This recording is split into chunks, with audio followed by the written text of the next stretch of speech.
Le département sport santé a débuté au LUC voici à peu près 20 ans. C'était un partenariat avec le centre hospitalier régional universitaire et la faculté de médecine. Euh, Certains patients qui sortaient des centres de rééducation avaient besoin de retrouver une activité physique. Or, les structures de ville étaient mal préparées à prendre des personnes malades et donc les débouchés étaient rares pour ces personnes. Et donc, on a créé des structures spécifiques où on regroupait les patients par pathologie. On a commencé avec les lombalgiques et les patients obèses. Le but étant que ce SAS de reprise d'activité physique débouche sur une reprise d'activité physique en milieu ordinaire. Les choses ont évolué, le Luc Santé a grandi, on a pris ensuite les maladies chroniques, maladies neurologiques essentiellement, et on a utilisé les locaux du CHR avec le développement d'activités physiques en piscine à l'hôpital Les Bateliers qui sont très appréciés.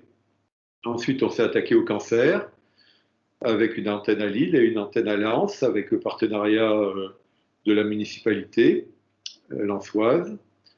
Et puis bientôt, nous allons recevoir des patients atteints du Covid long, c'est-à-dire ces personnes qui ressentent une fatigue chronique importante et pour lesquelles leur prise d'activité est difficile. Les lieux se sont multipliés, on a des sessions à Sportiluc, on en a d'autres à Zwinguedo, on en a donc à Lens, et la municipalité pour les personnes âgées nous a également fourni des locaux. Nous sommes passés de quelques dizaines de membres à une bonne centaine et nous ne pouvons qu'être en développement car si nous étions précurseurs, voici une vingtaine d'années, eh bien le sport sur ordonnance a été créé et puis maintenant les maisons sport santé pour lesquelles nous avons déposé un dossier tout récemment. Le Luc Santé a donc, à mon avis, un grand avenir devant lui. Et pour une cérémonie du centenaire, j'ai tenu à vouloir parler d'une section disparue, celle du rugby. Cette section avait été créée en 1924, donc elle était toute proche dans sa création de celle du Lille Université Club. Elle a été championne de France des clubs universitaires en 1951.